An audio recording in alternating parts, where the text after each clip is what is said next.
एक समय की बात है। गहरे जंगल में एक गर्भवती हिरनी प्रसव पीड़ा से गुजर रही थी।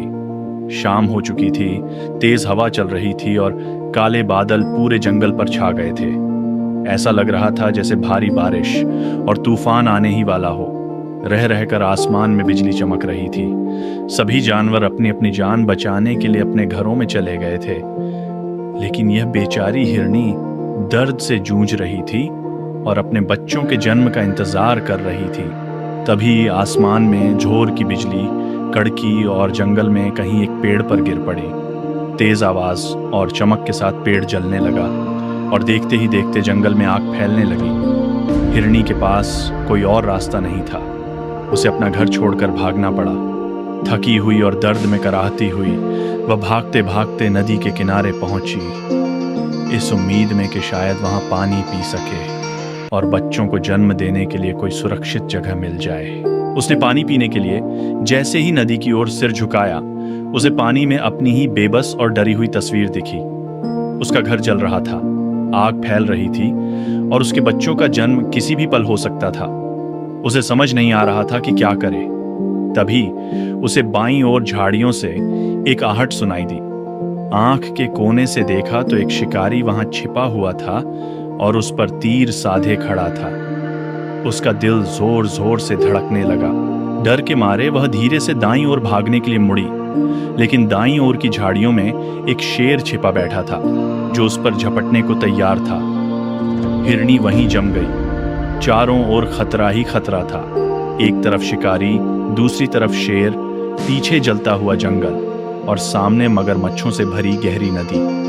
बचने का कोई रास्ता नहीं था। हिरनी ने बहुत सोचा, लेकिन कोई उपाय समझ में नहीं आया। आखिरकार उसने सोचा, जब बचना ही संभव नहीं है तो डरने से क्या फायदा।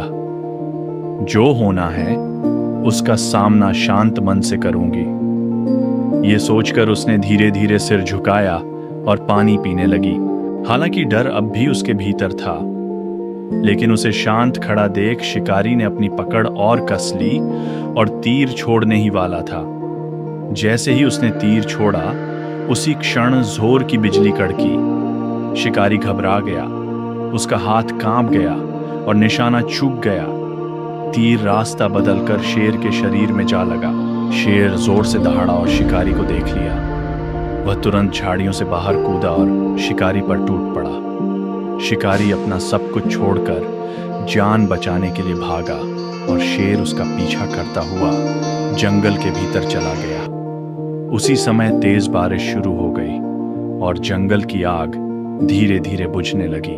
जब हिरनी ने पानी पीकर सिर उठाया तो न वहां शिकारी था, न शेर और न ही आग। बिना एक पल घंवाए वह वहां से भागी और एक सुरक्षित जगह पहुंची। वहीं शांति से उसने 3 स्वस्थ शावकों को जन्म दिया। अगर हम अपने जीवन को ध्यान से देखें तो पाएंगे कि कई बार हम भी ऐसे ही हालात में फंस जाते हैं, जहां चारों ओर से समस्याएं घेर लेती हैं। एक के बाद एक मुश्किलें आती हैं। मन बेचैन हो जाता है और लगता है जैसे हर रास्ता बंद हो गया हो।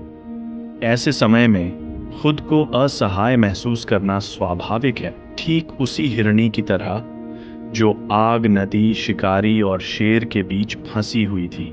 लेकिन यह कहानी हमें सिखाती है कि जब सब कुछ हमारे खिलाफ लगता है, तब भी हमें हिम्मत और उम्मीद नहीं छोड़नी चाहिए। जीवन अक्सर हमारी परीक्षा लेता है, ऐसे हालात में डालकर जहां कोई समाधान दिखाई नहीं देता। लेकिन हिम्मत हार लेना हालात को और भी अंधेरा बना देता है। जब हम शांत रहते हैं, सकारात्मक सोचते हैं और साहस के साथ चुनौतियों का सामना करते हैं, तो हमारे भीतर एक नई शक्ति जाग उठती है।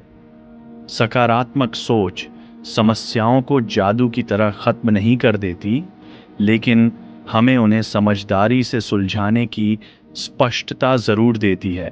उम्मीद एक छोटी सी रोशनी की तरह होती है। जब यह मन में प्रवेश करती है तो सबसे गहरी अंधेरी रात भी कम होने लगती है। जिस तरह प्रकृति ने हिरनी के लिए अचानक बचने का रास्ता बना दिया, उसी तरह जीवन भी हमारे लिए छिपे हुए समाधान तैयार रखता है। कई बार मदद वहां से आती है जहां से हमें उम्मीद भी नहीं होती। कभी कभी जो स्थिति हमें डराती है वही हमें बचा लेती है। इसलिए जब भी आप खुद को फंसा हुआ या निराश महसूस करें, तो यह याद रखें, जब तक आपके दिल में साहस और मन में उम्मीद है, कोई भी कठिनाई आपको तोड़ नहीं सकती। सकारात्मक सोच और अडिग विश्वास के साथ असंभव हालात भी नई शुरुआत में बदल जाते हैं। जब जीवन में चारों ओर से मुश्किलें घेर लें और कोई रास्ता दिखाई न दे, तब डरने या घबराने के बजाय धैर्य, साहस और सकारात्मक सोच बनाए रखनी चाहिए। उम्मीद और विश्वास हमें अंदर से मजबूत बनाते हैं, और अक्सर वही हालात जो सबसे ज़्यादा डराते हैं, समाधान का रास्ता भी बन जाते हैं।